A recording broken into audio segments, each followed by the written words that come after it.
સિયારામ ને જય શ્રી કૃષ્ણ. હાલો તો આજે તો મારે માંડવી પાક બનાવવાનું છે. દ્રષ્ટિબેન, પૂજાબેન ને આજે બહુ માંડવી પાક ખાવાનું મન થયું. હાલો સીતારામ ને જય શ્રી કૃષ્ણ. માંડવી પાક બનાવો છે એટલે માંડવી શેકી દાણા રેતીમાં આછા પાતરા શેકીને પછી માંડવી પાક બનાવવો. આજ તો દ્રષ્ટિબેન અને પૂજાબેન કહે કે માંડવી પાક બનાવો, માંડવી પાક ખાવાનું મન થયું.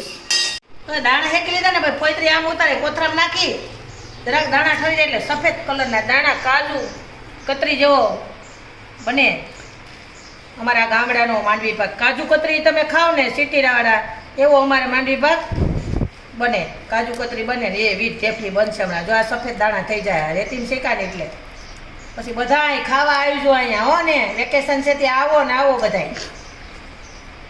મને તો ઈ જ મજા આવે કે તમે બધાય આવો વેકેશનમાં. તો માંડવીના દાણા શેકા, ભૂકો કર્યો મિક્સરમાં અને ચાહણી બનાવવાની તૈયાર થઈ ગઈ. ચાહણી બનવા માંડી ગઈ. તો ચાહણી બની જાય એટલે માંડવી પાક સરસનો ઢેફલી પાડી નાખી. હમણાં ચાહણી થઈ જાય, જો થાવા જ આવી.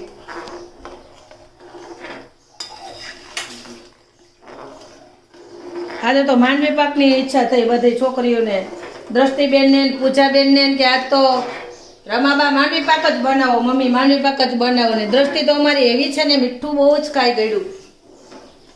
વેકેશન છે ને કાંઈકનું કાંઈક બનાવવાનું તૈયાર ગોખી જ રાખ્યું. આજે આ બનાવો, આજે આ બનાવો. ને મને મજા આવે બનાવવાની. છોકરા ખાય નવી વસ્તુ. અમારે ગામડામાં તો આવી જ ઢેફલી બધા માંડવી પાકની ને ચણાના લોટની ને એવી જ બધાય ખાય. એટલે હું તો ગામડાની ઢેફલી જ છોકરાઓને બનાવી દઉં. બહારની ઢેફલી મારા છોકરાઓને કે મારા દીકરાની દીકરી છે એને કે બહારની કંઈ ખવડાવું જ નહીં. તો માંડવી પાક ને બધું જો આ ચણાના લોટની ઢેફલી પણ અમે મેસૂબ બનાવી ઘરે. બાકી સાદી ઢેફલી બનાવી હોય તો પીંડિયા ને કરીને એ પણ સાદી બનાવી.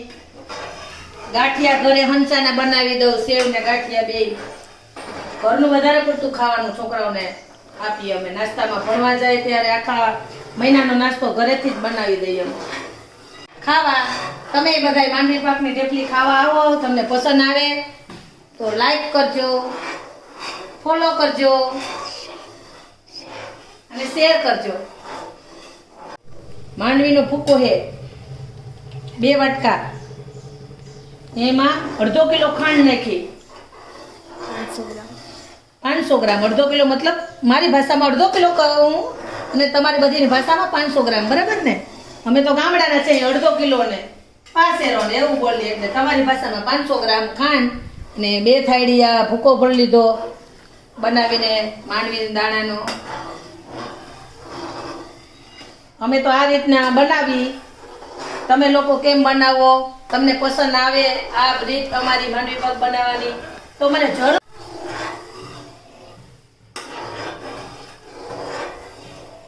આ ચાહણી આવી જાય એકદમ જાડી થશે.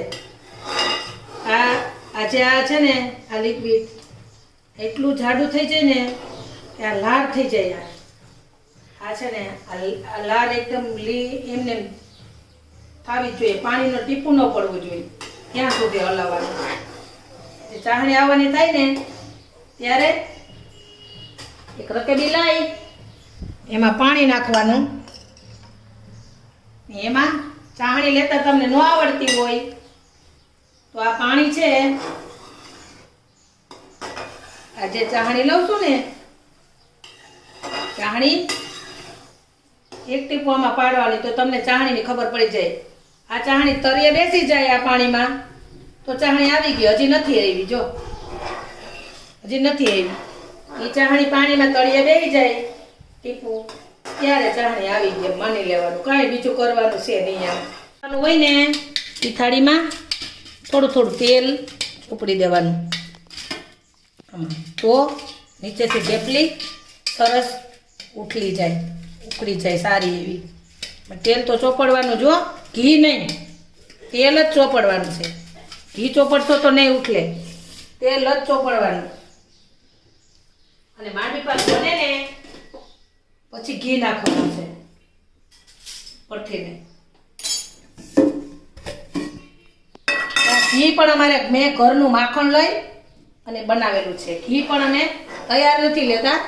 આ ઘી પણ માખણ લઈ રહી ને માખણનું ઘી ગરમ કરી ચૂલે ને પછી જ ઘી અમે ખાઈ. રોજનું 2 લીટર દૂધ લઈ અને એ દૂધમાંથી તળ નીકળે એ તરનું ઘી બની જાય. અમારે માખણ થઈ જાય. રોજ સવારે છાશ બનાવી લઈએ. એ છાશમાંથી માખણ ને એનું ઘી છે. હો ઘરનું છે બરાબર. જોજો ચાહણી આવી ગઈ. જો તમે દ્રષ્ટિબેન શીખો ચાહણીના નાખ્યા ને આ ખાંડની ચાહણી આવી ગઈ. જો આમાં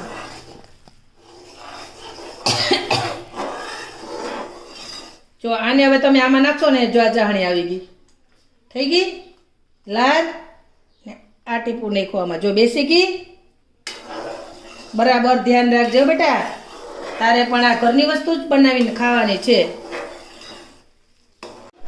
તૈયાર થઈ ગયા. લો સમજાવો છેટા જાઓ.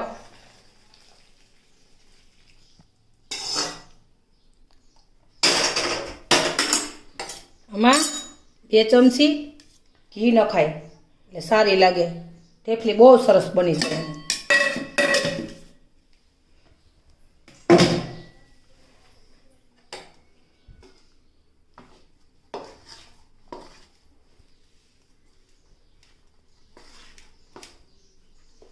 તો બની ગયો આપણો માંડવી પાક.